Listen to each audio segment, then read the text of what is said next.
In today's YouTube video, we are talking about a new reward tactic. So if you're gearing up to the launch of an upcoming crowdfunding campaign, you're wondering how to structure your rewards, we'll be covering one really unique way to do that in today's YouTube video and how this can actually boost backer counts, increase engagement, and also have more people upgrade their pledge after they become a backer of your crowdfunding campaign. So you can go out there, you can raise more funding, you can bring a new project into the world, you can make an impact on the universe. That's what we're covering in today's YouTube video. My name is Salvador Briggman, and on this channel we cover new ways to actually get your crowdfunding campaign out there and to get it funded. But more importantly, every single week we also publish a podcast where I bring on successful case studies and really just get down to the bare bones of how they were able to launch a campaign, what was happening behind the scenes, what were some of the marketing tactics and tools that they were utilizing in order to blow past their funding goal. And in addition, I have been in the industry since 2012 with my blog crowdcrux.com, and really my mission is to bring high quality education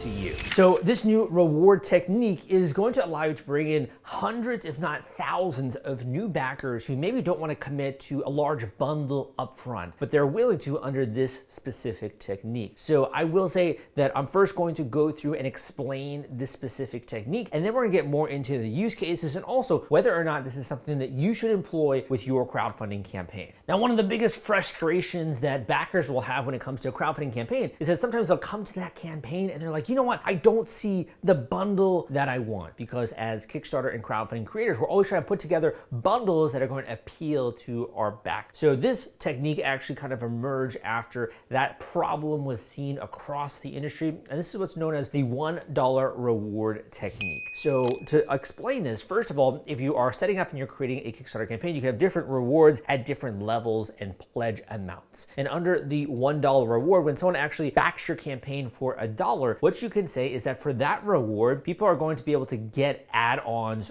only at that specific reward tier. So what do I mean by that? I mean that if someone comes to your campaign and they back your campaign for $1, they then also get access to all of the add-ons when they're going to be checking out with that specific campaign. So for example, if you had a couple of different bundles going down the page, but someone didn't see a collection that might appeal to them, then they could back you for $1, and then they can actually mix and match and create their own bundle based on the add-ons which you have available. In addition, you can also offer unique add-ons that are not available with your original reward packages, but you want to make sure that you have a great reward graphic that really explains all of this in depth so there isn't any confusion when it comes to your $1 reward tier. So I've been seeing more campaign creators use this technique, but also it was used by Brandon Sanderson, who used it to raise over $15 million with the recent launch of his successful Kickstarter RPG campaign, which I also covered on this YouTube channel. If you want to watch that video, go down below and click the link in the description. You can watch the video about his launch specifically and some of the techniques that he used. But this technique is not only a great way to bring more backers in the door, to have more customization, but there are also other benefits as well. So the first one obviously is that it increases your backer count. And the more backers that you have, the more social proof your campaign has, and the easier it is to actually attract strangers to donate or to back your Kickstarter campaign. In addition, it allows more people to participate in your audience or your community, because people can really only comment once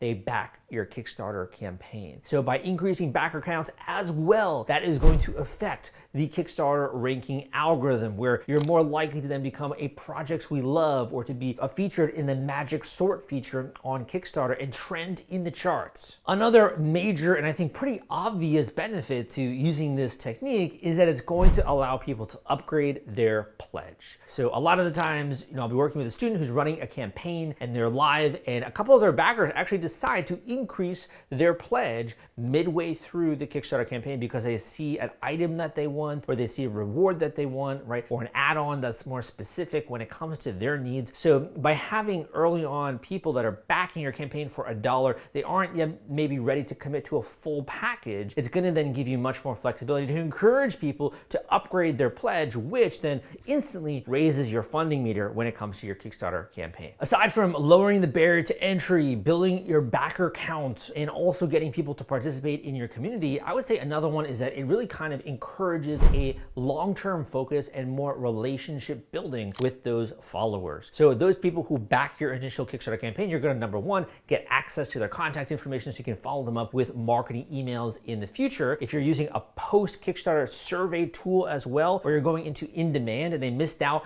maybe at the $1 level and they want to later on add more items to their pledge, or they want to go into in demand and continue to fund you there, that's going to be a great option for them to then kind of make back on their missed opportunity. In addition to all the other campaigns you're going to be running, and if you're doing a campaign, you're doing it by the book, what I talk about in my Paint by Numbers formula, the Kickstarter launch formula, which is a book where I basically put all of the war chest of tools, techniques, tactics that work to get funding. I put this into one slender volume that anyone can take action on when it comes to their launch. You can download a copy of that on Audible, on Amazon. You can get a paperback version if you want. I think it's great when you're listening on the way to work or you're doing your dishes. You can be learning at the same time. So I'll include a link to my book down below, the Kickstarter launch formula. And I also have a free course as well that walks you step by step through some of the ways that you can actually grow your backer numbers. You can get more funding and you can really get the most out of launching this campaign with Kickstarter or with Indiegogo. If you want to learn more about that free course, go down below, enter your name and email, and you can join my free course at the link crowdcrux.com/Kickstarter. That link is crowdcrux.com/Kickstarter. Crowdcrux.com/Kickstarter will take you there.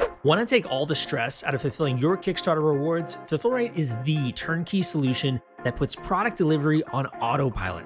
The top campaigns use this trusted high-tech provider to store, package, and ship their products. Focus on growing your business. Leave shipping to the experts. Don't wait. Get a custom quote from Fulfillrite today. Link in the description. So as I was saying, if you're following what I teach, you will be likely launching multiple campaigns if you're a creator or trying to build a brand long term. I've had students who have launched dozens of campaigns. We've had podcast guests who have launched over 20 plus successful campaigns on Kickstarter. So this is not just like a one it and done it. You're really building a foundation that can grow years into the future. You're building a brand that allows you to do multiple product launches. And when you have that audience, even if people have only backed for $1, it gives you a lot more leeway to then have that audience be notified when you go live with your next campaign automatically based on Kickstarter's functionality. So there's 3 quick points I want to mention before we should kind of get into like who should use this technique when it comes to Kickstarter rewards. The first one that I want to mention is that if you are going to utilize this, if you're going to use this on your campaign, make sure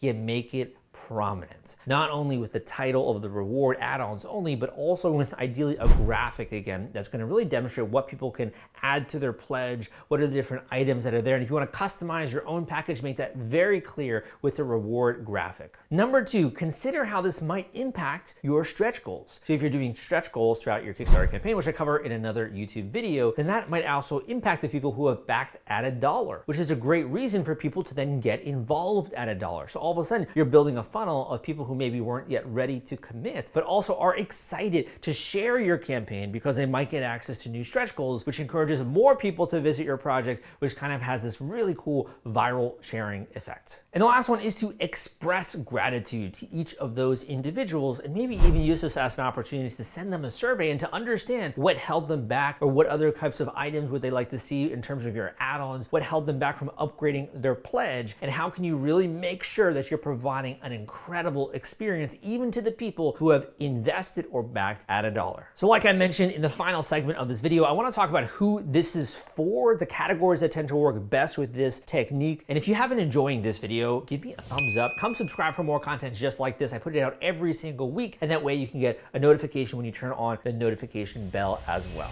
So Sal, I hear you. I get it. This is a new technique. I should maybe use this, but what are the categories that this is going to work well for? And am I wasting my time when it comes to, so even pay attention to this, right? I would say the first thing is that you really want to look at the categories that this is already working well for. And in my opinion, that is going to be more of the creative categories. I think the tabletop game category is pretty obvious that this is one that's kind of ripe for this technique, because that's also one where there's a lot of different packages and items within that package. And sometimes people want to be able to customize that. So that kind of leads me to my next point, which is if you have a campaign with lots of items, lots lots of pieces, gameplay, right? Cards, variations. If you don't want to clutter your entire Kickstarter campaign page and have that kind of like analysis paralysis phenomenon that holds people back from backing your Kickstarter, then it makes a lot of sense to utilize this technique. So I would say the tabletop game category and creative categories are most naturally going to lend themselves to this